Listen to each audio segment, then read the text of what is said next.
Hello guys, अस्सलाम वालेकुम। Welcome back my YouTube channel. तो उम्मीद करता हूँ कि आप सब ठीक ठाक होंगे और मज़े में होंगे। तो मेरा नाम है ऐसा। तो आज की हमारी जो रिएक्शन की वीडियो हुआ है जी, चीन और पाकिस्तान और इंडिया मिलिट्री कंप्रोमिशन। क्या चीन और पाकिस्तानी इंट्री कंप्रोमिशन इंडिया में क्या है? तो देखते हैं वीडियो पर। पहले रिएक्शन शुरू करते हैं।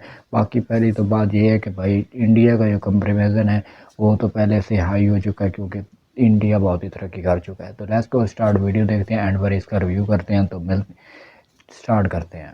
दोस्तों, बीते कुछ समय से भारत और तुर्की के बीच रिश्तों में काफी मनमुटाव देखने को मिला है। भारत में वर्तमान समय में कट्टर हिंदूवादी सरकार है और तुर्की भी अपने president mister Recep Tayyip Erdogan के अंडर एक कट्टर इस्लामिक विचारधारा की तरफ बढ़ता जा रहा है, जिन्होंने एक और कट्टर इस्लामिक विचारधारा वाले देश पाकिस्तान के साथ मिलकर भारत के खिलाफ कूटनीतिक चालों को अंजाम देना शुरू कर दिया है।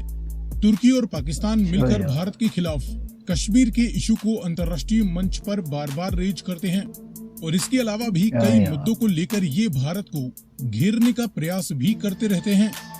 दोनों ही देशों के बीच विभिन्न तरह के हथियारों की डिफेंस डील्स भी चल रही हैं। तो वहीं भारत भी तुर्की के विरोधी देशों के साथ मिलकर तुर्की को उसी के रीजन में चुनौती देने से पीछे नहीं हटता है। ऐसे में साल दर साल इन तीनों ही देशों के बीच गतिरोध बढ़ता ही जा रहा है। ये तीनों ही देश भारी भरकम मिलिट्री पावर भी रखते हैं। तुर्की एक यूरेशियन देश है और नेटो का सदस्य भी है, जिसकी खुद की डोमेस्टिक डिफेंस इंडस्ट्री काफी एडवांस हथियारों का निर्माण करती है और अब ये पाकिस्तान के साथ मिलकर भी विभिन्न तरह के हथियारों का निर्माण करने लगे हैं। पाकिस्तान, जो कि एकमात्र न्यूक्लियर पावर मुस्लिम देश है, जिसकी मिलिट्री पहले अमेरिका और अब चीन व तुर्की के दम पर काफी पावरफुल हो चुकी है।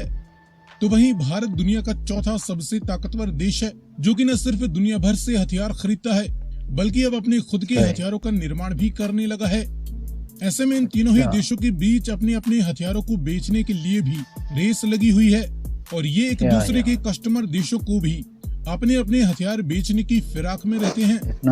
तुर्की इस्लामिक वर्ल्ड में अपनी धाक जमाना चाहता है और उसे ओआईसी के सभी मुस्लिम देशों के बीच सऊदी अरेबिया और यूनाइटेड अरब एमिरेट जैसे देशों के खिलाफ पाकिस्तान का सपोर्ट बेहद जरूरी हो जाता है। ऐसे में तुर्की पाकिस्तान को अपने पाले में रखने के लिए आगे भी भारत के खिलाफ लगातार एंटी इंडिया चालें चलता रहेगा और भारत भी ग्रीस, साइप्रस, फ्रांस, आर्मेनिया आदि देशों के साथ मिलकर तुर्की को हर संभव तरीके से घेरने के प्रयास में रहता है। लेकिन क्या वाकई पाकिस्तान और तुर्की मिलकर भारत के सामने कोई बड़ी चुनौती पेश कर सकते हैं? ये जानने के लिए इस वीडियो में हम वर्तमान समय में तुर्की और पाकिस्तान की कंबाइंड मिलिट्री पावर के सामने अकेले इंडियन मिलिट्री की टोटल फायर पावर की जानकारी देखने वाले हैं। लेकिन वीडियो में आगे बढ़ने से पहले आपके लिए एक सवाल। T-129 किस देश का अटैक हेलीकॉप्टर है, तुर्की या ईरान? यदि आपको इसका जवाब मालूम है तो कमेंट में लिखकर बताएं। साथ ही जानकारी पसंद आए तो वीडियो को लाइक एंड शेयर करते हुए चैनल को सब्सक्राइब करना ना भूलें। अब चलिए शुरू करते हैं इनके बीच कुछ बेसिक फैक्ट्स के आधार पर कंपैरिजन से। शुरुआत करें टोटल ज्योग्राफिकल साइज से, तो भारत अकेले की करंट ज्योग्राफिकल साइज 32.8 लाख वर्ग किलोमीटर है। इसके मुकाबले पाकिस्तान और तुर्की दोनों ही देश मिलकर कंबाइंड तौर पर 15.8 लाख स्क्वायर किलोमीटर का एरिया कवर करते हैं। वर्तमान टोटल पॉपुलेशन देखें तो भारत की करंट पॉपुलेशन 142 करोड़ का भी आंकड़ा पार कर चुकी है, जो कि दुनिया में सबसे ज्यादा आबादी रखने वाला देश है। तुर्की और पाकिस्तान की कंबाइंड पॉपुलेशन 32.6 करोड़ से भी ज्यादा की आंकी जा रही है। इसके बाद नॉमिनल जीडीपी देखें तो भारत की current nominal GDP 3.8 trillion dollar value से भी ज्यादा की हो चुकी है। तुर्की और पाकिस्तान की combined nominal GDP 1.4 trillion dollar value से भी ज्यादा की आंकी जा रही है। हालांकि इसमें मेजॉरिटी ऑफ नंबर्स तुर्की की जीडीपी के ही हैं। डिफेंस पर सालाना खर्च की बात करें तो इंडिया ने अपने डिफेंस पर 75 बिलियन डॉलर वैल्यू के करीब इस साल अपने डिफेंस पर खर्च कर दिया है। तुर्की और पाकिस्तान ने कंबाइंड तौर पर अपने डिफेंस पर करीबन 50 बिलियन डॉलर वैल्यू का खर्चा किया है। वर्ल्ड मिलिट्री पावर रैंकिंग में इंडियन मिलिट्री दुनिया की चौथी सबसे ताकतवर मिलिट्री है। पाकिस्तानी मिलिट्री दुनिया की 7वीं और टर्किश फौज दुनिया की 11वीं सबसे ताकतवर मिलिट्री है। इसके बाद देखिए जमीनी पावर के बीच कंपैरिजन। तो इस फील्ड में Amazing इंडियन किस्म मिलिट्री बता की दिया। तीनों ही ब्रांचों में टोटल 14.5 लाख से भी ज्यादा एक्टिव ड्यूटी सोल्जर्स मौजूद हैं। तुर्की और पाकिस्तान की आर्म्ड अच्छा। फोर्सेस में करीबन 11 lakh total active duty soldiers हैं। तीनों ही देशों की जनसंख्या काफी सही। ज्यादा है, इसलिए इनके पास रिजर्व सोल्जर्स की भी संख्या लाखों में है। मैन बैटल टैंक्स की 4700 से ज्यादा यूनिट्स इंडियन आर्मी इस्तेमाल करती है। तुर्की और पाकिस्तान के वाह। पास 6000 से भी ज्यादा मैन बैटल टैंक्स मौजूद हैं। सेल्फ प्रोपेल्ड हवेजर्स की करीबन 150 यूनिट्स इंडियन मिलिट्री के सही। पास हैं। तुर्की और पाकिस्तान के पास 1800 से ज्यादा सेल्फ प्रोपेल्ड हवेजर्स बताई जाती हैं। टाउड यानी फील्ड हवेजर्स की 3300 से ज्यादा संख्या इंडियन आर्मी के पास है। क्या तुर्की और यार। पाकिस्तान के पास 4900 से ज्यादा छो। फील्ड हवेजर्स मौजूद हैं। मल्टीपल कितना रॉकेट यार। लॉन्चर्स की 1100 से ज्यादा यूनिट्स इंडियन आर्मी के पास हैं। तुर्की और पाकिस्तान के पास 2300 से ज्यादा मल्टीपल सही। रॉकेट लॉन्च सिस्टम्स मौजूद हैं। भारत और तुर्की दोनों ही अपने अपने देश में काफी सारे इक्विपमेंट्स का निर्माण करने लगे हैं, इसलिए इनकी संख्या यार। आगे और भी बढ़ने वाली है। इसके बाद देखें हवाई पावर के बीच कंपैरिजन। तो इस फील्ड में मिलिट्रीज यार। द्वारा ऑपरेट किए जाने वाली विभिन्न प्रकार के टोटल मिलिट्री एयरक्राफ्ट्स की 2500 से ज्यादा यूनिट्स इंडियन मिलिट्री ऑपरेट करती है। तुर्की और पाकिस्तान के पास 2700 से भी ज्यादा अलग अलग तरह के टोटल सही। मिलिट्री एयरक्राफ्ट्स मौजूद हैं।